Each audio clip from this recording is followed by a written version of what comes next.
We have just landed here on the planet, under heavy fire, The enemy is coming up with stiff resistance. We are under heavy fire. As requested, we require immediate support. Incoming, get down!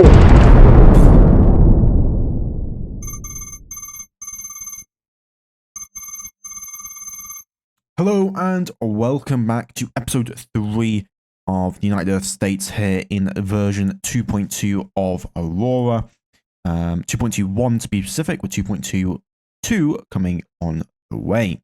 Now, before we start, we're going to go over a few things that I wanted to go over that people spoke about in terms of what they want to see. First off was the racial flag.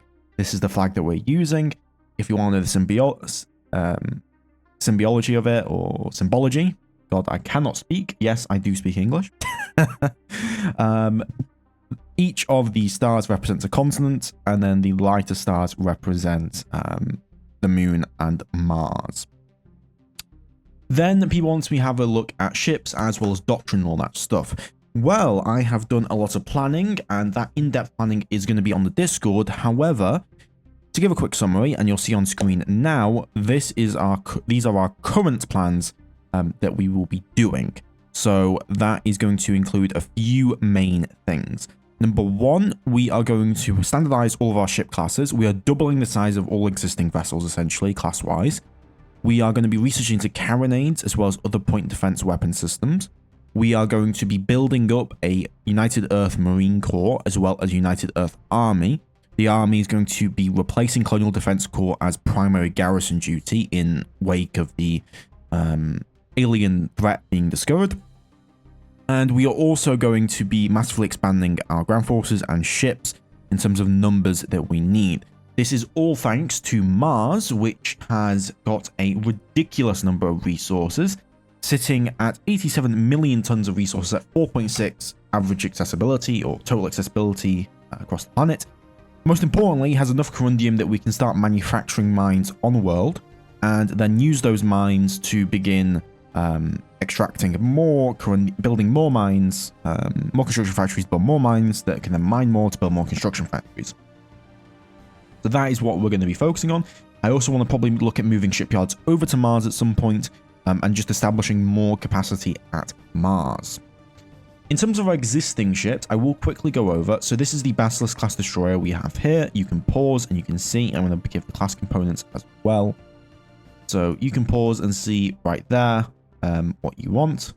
Then our frigate, the San Martin, our light cruiser, the Manticore, and that's enough for the current naval vessels. Now, let us begin, shall we? Currently, we are moving forces back into from Earth. We had just completed the assault onto 75 Pucci, successfully providing that assault, and we currently have the first cruiser destroyer division in orbit of the system. Now, we are going to pull them back and have them refuel, resupply, and prepare themselves once more. And I'm going to send the second cruiser destroyer squadron to 75 Pucci and to Polaris Colony. I've also renamed a lot of the planets just to give a little bit of flavor, and I also renamed one of them that a viewer wanted called Shackleton. So we're going to move them over there, and they're going to provide guard duty. They're going to replace that, just because I'm not completely confident that there's nothing still in that system. I want to be careful. In terms of our exploration vessels, I am going to wait for overhauls, but we will send them to Altair. As we are looking to do survey operations. We also have various frigates which I will be moving around when we need to. I will also try and bring back these forces as well. So I'm probably going to send the 3rd Colonial Defense Corps to Polaris or 275 Pucci for garrison duty, while I will bring back the 2nd Colonial Corps for operational purposes. To get them replenished, because we did lose quite a few men in that operation, as the intro may suggest. Something pretty cool I want to point out here is 2 of the dwarf planets, Cybele and Enyo, which are in the system of Altair, are orbiting very, very far out. The Enyo is orbiting 550 billion kilometers out, and Sibelius will be 150 billion kilometers out. We are likely never going to be able to survey those, at least for a long time. But it's quite cool to see anyway. Okay, so what we are going to do now is we are going to send replacements over. So we are going to send the 3rd Colonial Corps, and we're going to send that over to 75 Apucci, and we're going to have them replace the forces there, and then we're going to bring home the 2nd Colonial Corps and unload those back onto Earth and get them ready to go. Now, a few things that are important. First off, because of Mars' great value to us, we are increasing mining operations, of course, but we are also going to want to start terraforming the world. Now, we don't have terraforming modules, so we can't do orbital terraforming, but if we can build enough infrastructure and colonize Mars enough, we can start ground terraforming. It's going to take a lot of effort to terraform Mars, but it shouldn't be that slow because it's 3.52 times faster than Earth. I am increasing terraforming rate at the moment, and I did change around some research to match our goals. But still going to be quite the effort, and of course we will need to be those terraforming installations and then move them over. We've got a lot of production at the moment kind of spread out, and we're waiting on it to be completed. Okay, and the UES Hyperion has just finished up the route over to 61 Cygni. So we now have all of these systems properly assessed. I am going to probably start stabilizing towards 80 Aranius, but not to any other direction, at least for now. So we're going to go over here, and then we're going to go to 75 Apucci, and we're going to go to Aranius and get that stabilized. The Cordelia is at home, and it's fine. So we're just kind of waiting on those to be done primarily to get those jump points done. But we're kind of done with our initial jump points either way. So digging up old factories and other things. And the first colonists have arrived on Polaris. So Polaris is the place we fought over. 24 infrastructure has been found. And new colony, which is always nice to see. Got some decent resources on it. Quite a bit of Galacite. Very important, but it's very close to colonizable, which means that we only have 24 infrastructure, but that can support a population of 6 million people. So very easy to move people over, which is very, very nice to see. So we are going to, again, aim to colonize that and then get forces moved over, get proper stations and systems moved to support. But we're kind of just spreading out our initial colonies and kind of designating where we're going to colonize. The solar system of V1216 Sagittari seems like a single star system. We have a near habitable world which has a nitrogen methane atmosphere. Temperatures are relatively decent. Diameter near to Earth. Liquid is not frozen. Breathable atmosphere not possible. Dangerous atmosphere. We are going to have to pipe out the ammonia and then get rid of the methane and pipe in oxygen. But it's relatively colonizable considering. We've got a system of beta vulpeculae. English. Vulpeculae. Which has nothing in it. We're just waiting for construction. Mars is growing pretty rapidly, which is good. It's going to need to because we are, again, increasing mines. We're now mining over 10,000 tons of resources, which is fantastic. So we have brought the necessary forces home. So we've brought 2nd Colonial Corps home, and we are going to get them replenished. So they should hopefully start replenishing because our colonial defense replacements.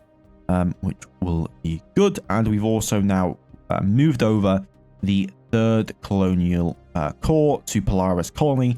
Now, each of these cores is about 100,000 tons, which is equivalent to a division that we're kind of a new division. These will be spread out among the system, right? So if the system has a population of, let's say, 10 million people, those 10 million people will have that one division there for garrison duty. So if we have other, habitable worlds that we need to guard or mining areas, that's what we will do. Gravitational survey completed of Luton Star. So we now have the UES Stratos ready to operate. We're going to send them through a jump point. We discover a system of Easy Aquari. Easy Aquari has a near habitable world, 390 degrees. Yeah, that's 1 million kilometers away from its star. It's a trinary star system. Pretty small, but we will see. And we're also researching some new missiles. 6.2 million liters of fuel found from Polaris. How many about installations? 11. So we have a various amount of things on the world, which is interesting. But no, that fuel will actually be helpful. We discover a system of V577 Monoseri. Have a look. Doesn't look like any habitable worlds. The closest one is a moon, which has a nitrogen methane atmosphere, but there's a big gas giant here, so potentially a big fuel harvesting system. Now, something I want to explain is, didn't you say last episode that... Yeah, I said last episode that I was going to stop survey or exploration. Important thing to note, there is a bug at the moment that means raiders don't exist, aka the pirates. This won't be fixed until next version, 2.2.2, and with a new game. So we're not going to have raiders in this campaign, which is unfortunate. But what that does mean is that I can explore a little bit more than I usually would, which of course is very, very fun to do. We've so far explored now 13 total systems. Ooh, we have discovered a black hole. This is actually the first black hole I've seen. Now, black holes are very interesting, if I remember correctly.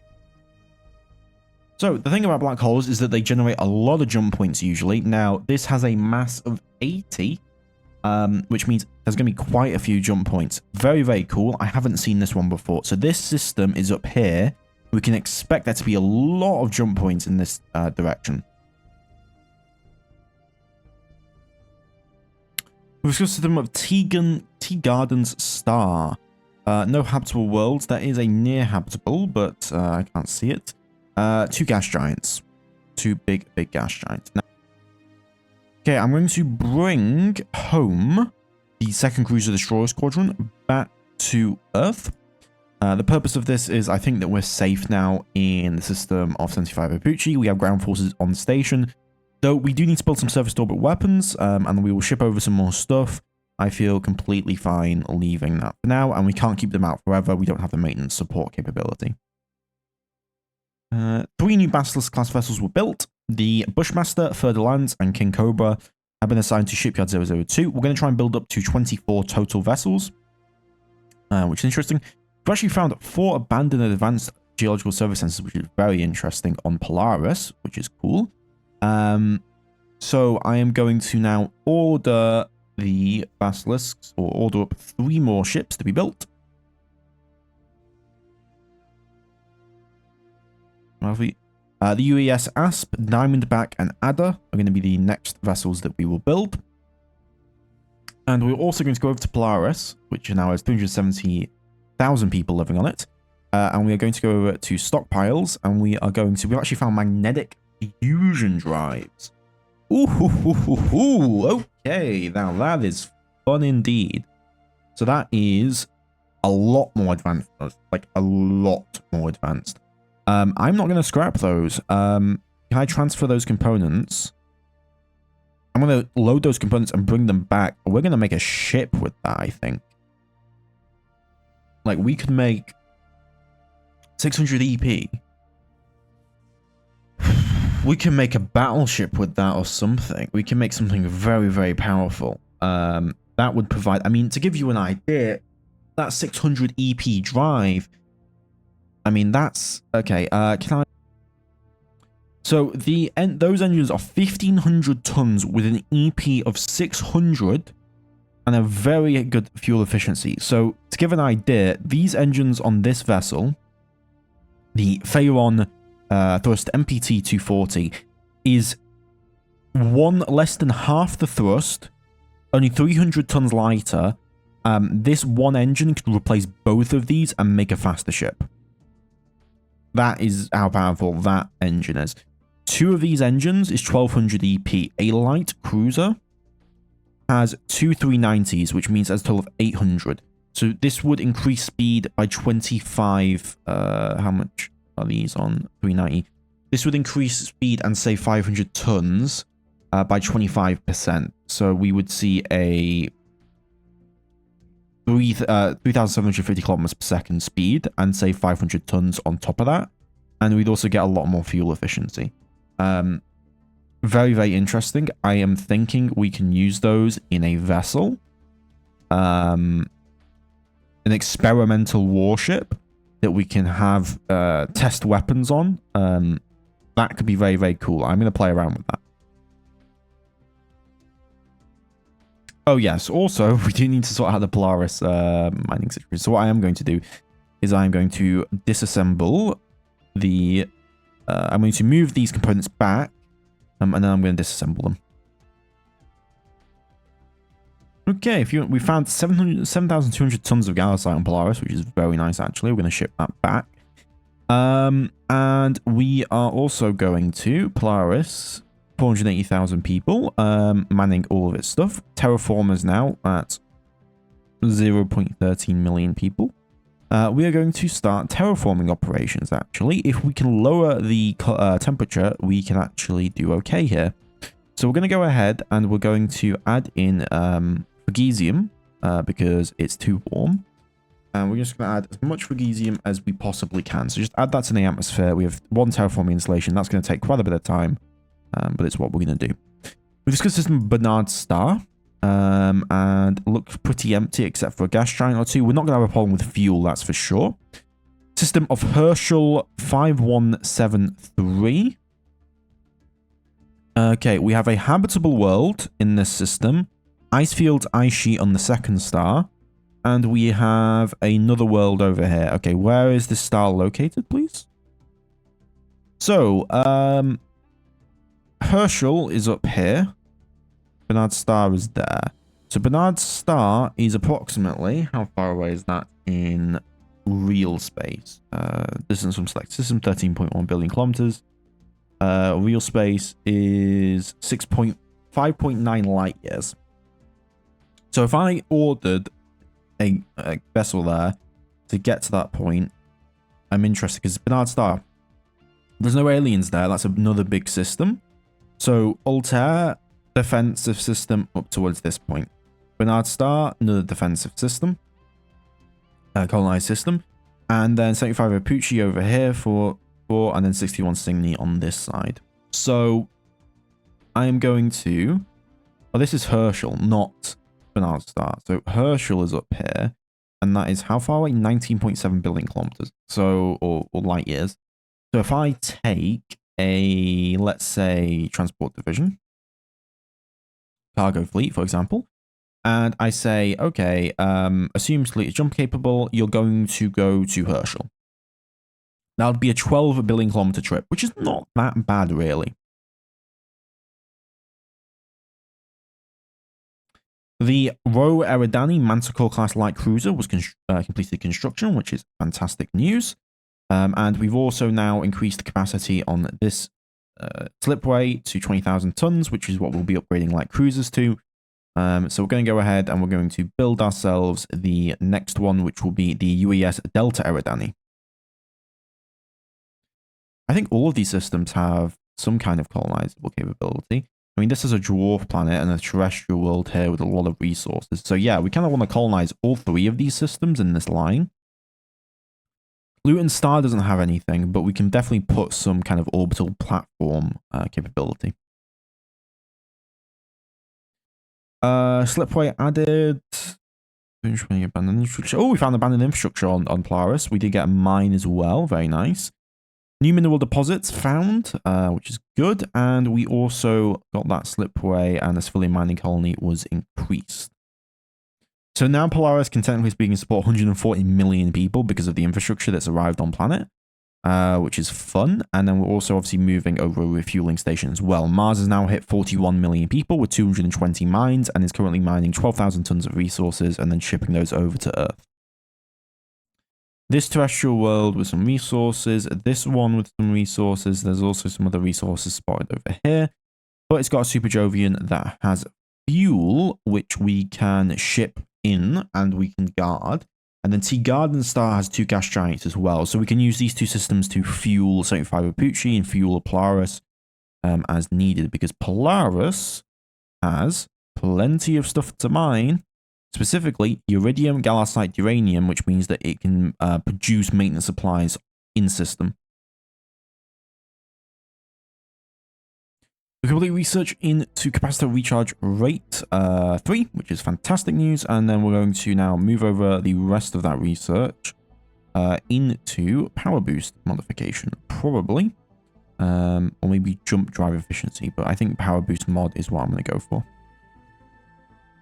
Okay, that's a lot of aliens we just detected. Herschel 5137. They're moving 6,000 kilometers per second, and they're moving right towards us. What are we dealing with?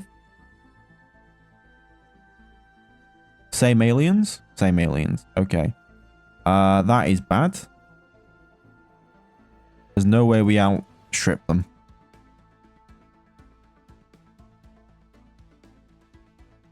Google many destroyed. Crew dead. Very unfortunate.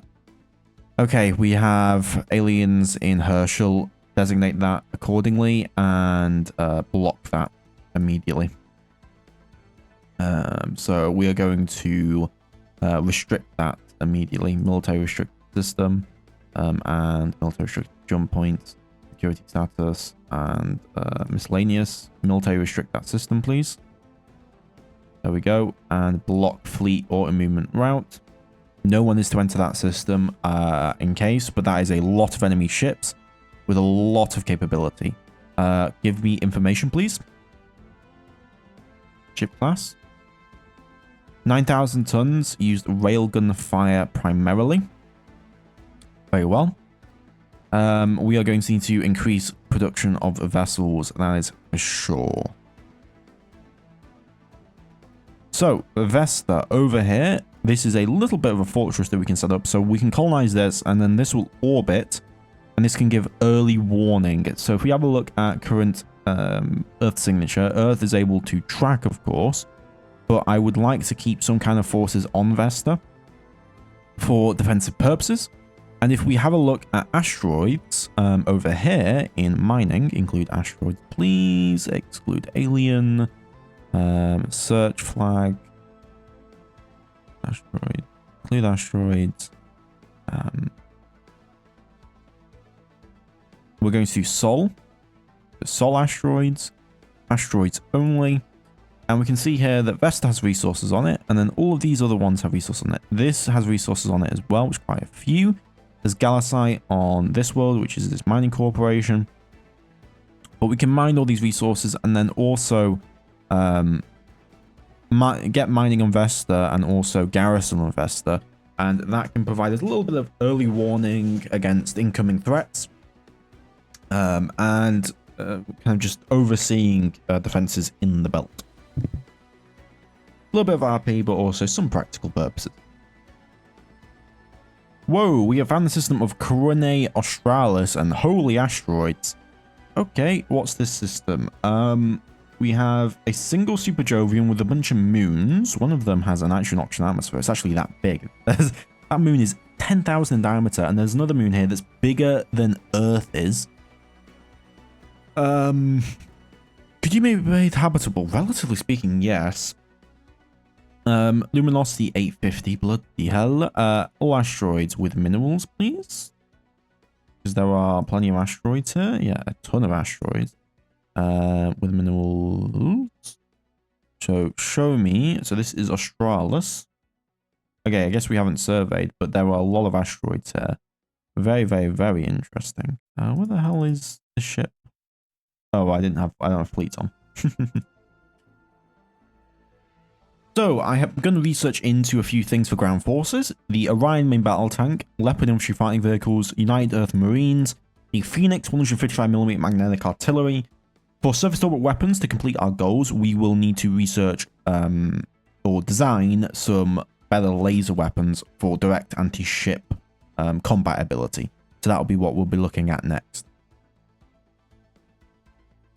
Yeah, so we have 6 basilisks ready to go, as well as 2 manticores. So we're going to order up how many of those? One.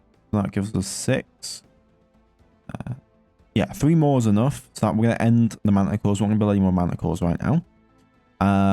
We are going to start building some more frigates, though, and get those built. So the Arquebus and the Gelonite, we're going to build those 2, because those will be important. And in terms of colonization, Polaris has hit 1 million people.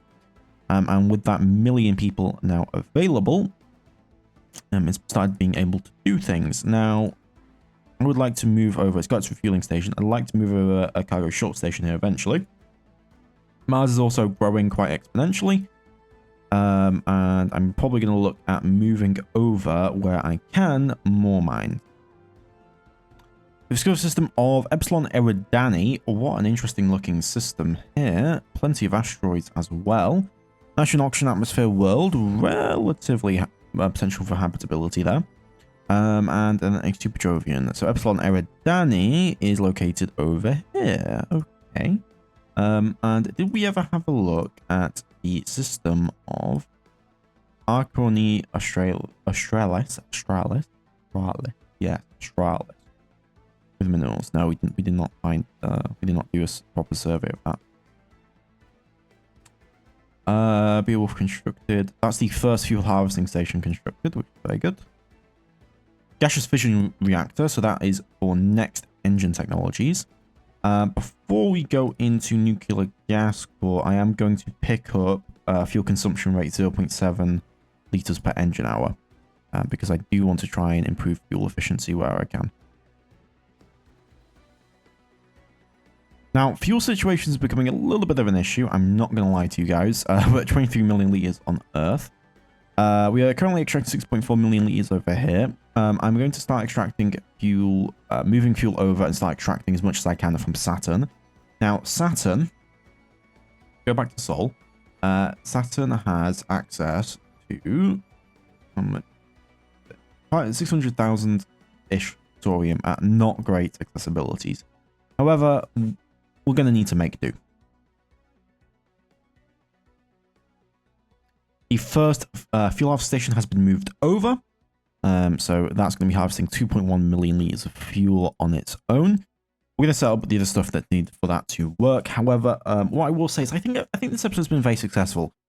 Despite the fact that not much has happened, well, besides the aliens and then the reorganization and the planning, we have discovered 22 systems. So we massively started exploring. We found a black hole. We've found more habitable systems. And so we're really laying the groundwork here. And so a lot's going on. And I think that's where I'm going to leave the episode off. A little bit more focused on logistics, planning, organization, all that good stuff. What I will say is that not every episode is going to have action in it. But as we start to expand out, the chances for action are going to increase. So if you like logistics, hopefully you'll like this series. I'll see you guys next time. Please like, comment, subscribe. Consider becoming a member. And thank you for watching.